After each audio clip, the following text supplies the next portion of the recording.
আসসালামু আলাইকুম। তোমরা কেমন আছো? আশা করি ভালো আছো। আই হোপ আমিও খুব ভালো আছি তোমাদের দয়ায়। আর একটা ডেইলি ব্লগ নিয়ে চলে আসছি। যে যেখান থেকে আমার এই ছোট্ট ব্লগটা দেখতেছো, একটা লাইক দিয়ে ভিডিওটা দেখা শুরু করে দিবে। অবশ্যই কোনো না কোনো অংশ তোমাদের কাছে ভালো লাগবে। আমার আপুরা ভাইয়ারা যারাই আছো, অসংখ্য ধন্যবাদ। তোমরা যে আমাকে এত সুন্দর সুন্দর কমেন্ট করো আর আমার ভিডিও যে দেখো, আমার কাছে অনেকটাই ভালো লাগে। তো চলো আজকের ভিডিওটা কী নিয়ে সাজিয়েছি সেটাই শেয়ার করব। তো রান্নাঘর থেকে আজকে ভিডিওটা তোমাদের সাথে শেয়ার করতেছি। এখান দিয়ে আলু ভাজি করে নিয়েছি। দেখো, তোমরা কিন্তু টাইটেল দেখে বুঝেই গেছো, আর থাম্বনেল দেখে তো আরও সুন্দর করেই বুঝে গেছো। আলু ভাজি করে নিলাম আর একটু রুটি করে নিলাম। এখন ছোট ভাই বলতেছে যে আমি রুটিও খাবো না, আলু ভাজিও খাবো না, আমাকে কয়েকটা চিতই পিঠা করে দাও, আমি যাতে শুটকি ভর্তা দিয়ে খেতে পারি। এটা আমার ছোট ভাইয়ের ফেভারিট একটা পিঠা। শুটকি ভর্তা দিয়ে খেতে চাইছে। এখন আমি বলছি দাঁড়াও, তোমাকে বানায় দিতেছি, এখনই বানায় দেব। তো এখন কি করলাম, কয়েকটা হাঁড়ি পাতিল ছিলেন, ওইটা আমি একটু ধুয়ে নিচ্ছিলাম। তারপরে তোমাদের সাথে শেয়ার করব। যারা যারা চিতই পিঠা খেতে চাও তারা কিন্তু আমার এই ভিডিওটা দেখে তোমরা যখন তখন পিঠা বানায় খেতে পারবা। হাফ কেজি চাউলের হোক, এক পা চাউলের হোক, বা 1 কেজি চাউলের হোক, কোনো আয়োজন করে কিন্তু পিঠা বানাতে হবে না। যে কোনো সময় তোমরা কিন্তু পিঠাগুলো তৈরি করে অবশ্যই বাচ্চাদেরকে নিয়ে, শ্বশুর শাশুড়িকে নিয়ে, সবাইকে মিলে এক জায়গায় বসে খেতে পারবা। দেখো, এই যে আমার পিঠার কেরামতিটা তোমাদের সাথে শেয়ার করি। একটুখানি আটা নিয়ে নিছি, যেটা হাফ কেজির মতো হবে। চাউলের গুঁড়িটা নিয়ে নিছি, এটাকে আমরা আটা বলি। দেখো, একটু লবণ দিয়ে নিলাম। আর এটা কিন্তু খুব সুন্দর করে তোমাদের কিন্তু গোলাটা করতে হবে।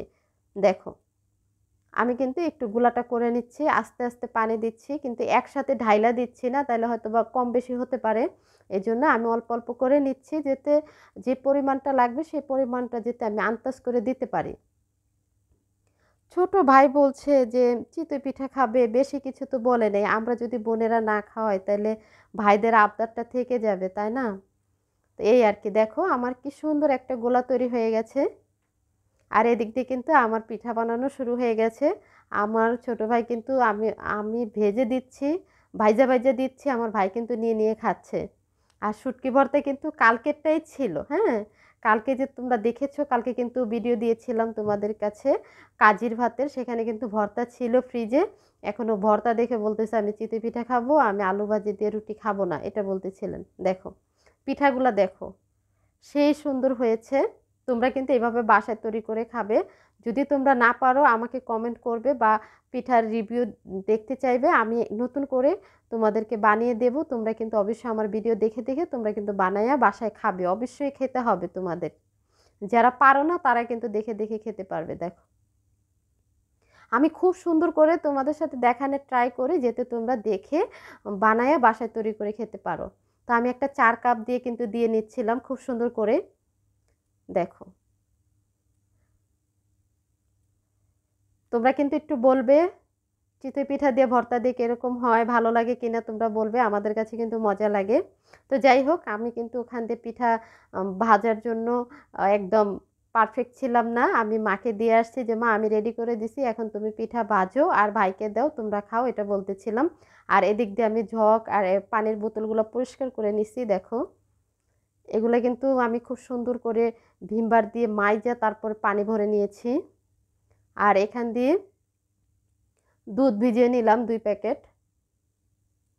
দেখো, একটু পায়েস রান্না করব বিকালে, এই জন্য ভিজিয়ে রাখছি। পোলার চাল দিয়ে একটু পায়েস রান্না করব। আর ছোট বোনকে কাজ দিয়েছিলাম যে তুমি মুরগিটা একটু রেডি করো, মুরগিটা রেডি করে দিছে কাইটা কুইটা সুন্দর করে। এখন আমি রান্নাটা করব। আর একটা কথা বলবো তোমাদের কাছে, তোমরা আমার কথাটা অবশ্যই রাখবে। যারা আমার ভিডিওগুলো গুরুত্ব দিয়ে দেখো, অবশ্যই তারাই আমার কথাটা রাখবে। আমি কিন্তু সবার ভিডিও দেখি, অবশ্যই দেখি। তোমরাও, আমি তোমাদের কাছে একটা রিকোয়েস্ট করব, তোমরাও কিন্তু আমার ফুল ভিডিওটা দেখার একটু চেষ্টা করো। যদি পারো একটু ফুল দেখে নিও আমার ভিডিওটা, খুশি হব। বুঝছো? তোমাদের কাছে একটা রিকোয়েস্ট করে বলবো, যারা আমার ভিডিওগুলা ফুল দেখো তাদেরকেই বললাম একটু ফুল দেখার চেষ্টা করো। অসংখ্য ধন্যবাদ থাকবে তোমাদের জন্য। আর আমি কিন্তু মশলাটা একটু কষায় নিচ্ছিলাম। দেখো, মশলাটা কষায় নিছি, খুব সুন্দর করে কষায় নিচ্ছিলাম। দেখো, আর আমি আরেকটা কথা বলবো, যারা যারা ছোট আইডির মানুষ আছো, আজকে কতদিন ধরে এই কথাগুলো বলা হয় না, তারপরেও বলি। যাদের ছোট ছোট আইডিয়া আছে তাদেরকে বলবো তোমরা ধৈর্য ধরে প্রত্যেক দিন ভিডিও আপলোড করতে থাকো। একদিন না একদিন তোমাদের তোমাদের মানে কি বলবো, সফলতা একদম সামনে এসে দাঁড়ায় থাকবে, এটা আমার বিশ্বাস। জানো আমার এরকম সময় আসছে যে আমি কখনোই ভিডিও দিতে মানে সবসময় যে দিতে পারবো এটা আমি কখনোই ভাবি নাই। আর এখন আমি কিন্তু অসুস্থ, তারপরে কিন্তু ভয়েস দিচ্ছি তোমাদের কাছে এই কথা বলার জন্য যে আমি যদি একদিন ভিডিও না দিই আমার মনে হয় কি যে আসলে আমি দম বন্ধ হয়ে মারা যাবো এরকমটা লাগে। কারণ না আমার এটা একটা চাকরির মতো হয়ে গেছে। হুম। আমি প্রত্যেক দিন ভিডিও দেওয়ার চেষ্টা করি, আমি কিন্তু খুব কষ্ট করে ভয়েস দিচ্ছি, আমাকে ডক্টর বলছে একদম রেস্টে থাকার জন্য, তারপরেও কিন্তু আমি একটার পর একটা করতেই থাকি। হ্যাঁ, এটাই। তো যাই হোক আমি মুরগিটা বসায় দিয়ে এখানে চলে আসছি বেসিন পরিষ্কার করার জন্য। দেখো যেতে প্রত্যেক দিন আমরা খাওয়া দাওয়া করি এখানে হাত ধুই, তাহলে এটা তো আমার প্রত্যেক দিনই পরিষ্কার করা দরকার, তাই না? আর এই যে দেখো আমার হাত মুছিনিটাও পাল্টায় নিয়েছি, আর বেসিনের আয়নাটাও একটু পরিষ্কার করে নিয়েছি। আর এই যে দেখো ফুল, এই যে ফুলের ঝাড়টা, এই ফুলের ঝাড়টাও কিন্তু পরিষ্কার করে নিয়েছি। আমি কিন্তু একটু পাড়িপুটি থাকি, এটা তোমরা সবাই জানো কম বেশি, হয়তোবা তোমাদের মতো থাকতে পারি না, একটু চেষ্টা করি একটু ভালো থাকার জন্য। আর এই যে ওয়াশিং মেশিনটার উপরে একটা তোয়াইলা দিয়ে নিছি, কারণ ওখানে কি করে বিড়াল এসে বসে এই জন্য। আর এই তো বিকেলবেলা বোন কি করছে, নিচে কলিং বেল টিপ দিয়েছে, তো বললাম কে, তো দেখতেছি যে দারোয়ান কতগুলো সিম নিয়ে আসছে, আমার বোন পাঠাইছে, এখানে আমার ফুফাতো বোন থাকে, ফুফাতো বোনের বাসার থেকে সিম পাঠাইছে, বলতেছিল যে সব সিম পায়রা ফেলাইছে, এই এই কটা তোমাদের বাসায় পাঠায় দিলাম, তুমি রান্না করো বা যা করো কইরো, এটা বলতেছিলেন। আবার ফোন করেও বলছেন আপা। তো যাই হোক আপাকেও অসংখ্য অসংখ্য ধন্যবাদ, যেতে কয়দিন কয়দিন পর পরে গাছের সিম তাজা সিম আমার বাসায় পাঠায় দেয়, অনেক ভালো লাগে। তো যাই হোক, তো চলো একটু চা খেয়ে নিই। আমি অনেক কাজ করে ফেলেছি আজকে, তো আমি একটু চা খেয়ে নিচ্ছিলাম বসে বসে, আর সিম কাটবো মার জন্য, সিম দিয়ে মাছ দিয়ে রান্না করতে হবে। আর কিছু রসুন নিয়ে বসছি, রসুনগুলো ছুলবো। দেখো রসুনগুলা ছিলবো, আজকে ছিলতে পারবো কিনা জানি না, আমি ভিজায় রাখছি কিন্তু এখনো সম্ভব হচ্ছে না। তো আর এদিক দিয়ে কিন্তু মিনি ময়নার সাথে একটু খেলা করে নিলাম। তো যাই হোক, তো আরেকটা কথা বলি, এই যে দেখো আমার বাসার সামনে থেকে কিন্তু অনেক সুন্দর একটা ভিউ চলে আসে। দেখো কারণ এটা কিন্তু গ্রামের মানুষ পাবে না, এই যে আমার বাসার সাথে কিন্তু এটা কিন্তু একটা গার্মেন্টস ফ্যাক্টরি।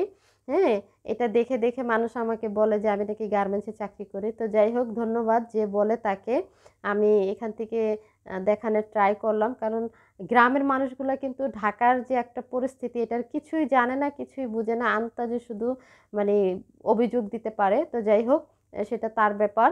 আর এই তো সন্ধ্যাবেলা আমি একটু রেডি হয়েছিলাম, ফুফাতো বোনের বাসায় যাব। আর এই যে মিনি ময়নাটা এত দুষ্ট, আমাকে তো যেতেই দিবে না।